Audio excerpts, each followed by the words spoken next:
बिस्मिल्लाहिर्रहमानिर्रहीम। अस्सलामुअलैकुम व्यूअर्स, उम्मीद है कि आप सब लोग बिल्कुल खैरियत से होंगे।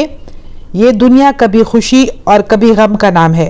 कभी हम खुश हो जाते हैं और कभी हमारे पास दुख, गम और तकलीफ़ आ जाती है। लेकिन एक बात याद रखें कि खुशी और गमी मिन जानिब अल्लाह है।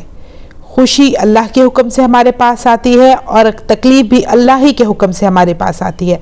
तो हमें मुश्किल वक्त में अपने अल्लाह से मदद तलब करनी चाहिए। तो आज मैं आपको इमाम ज़ैनुल आबिदीन रहमतुल्लाह अलैह का एक ऐसा ज़बरदस्त अमल बताने वाली हूँ कि आप किसी भी दुख, किसी भी परेशानी में हो, आप इमाम ज़ैनुल आबिदीन वाला अमल करें, आपकी मुश्किल आसान हो जाएगी। एक वाक़या मैं आपको सुनाती हूँ। इमाम ताऊस रहमतुल्लाह अलैह फरमाते हैं कि एक रात मैं हिजर अस्वद के पास मौजूद था कि इमाम ज़ैनुल आबिदीन रहमतुल्लाह अलैह तशरीफ़ लाए।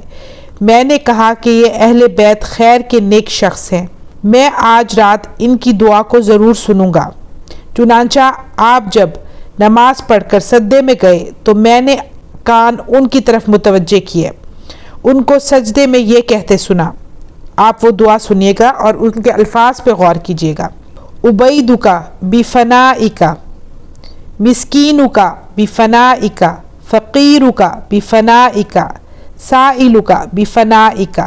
तर्जुमा: तेरा छोटा सा बंदा तेरे घर के सहन में आया है, तेरा मिस्कीन तेरे घर के सहन में आया है, तेरा फ़कीर तेरे घर के सहन में आया है, तेरा मंगता तेरे घर के सहन में आया है।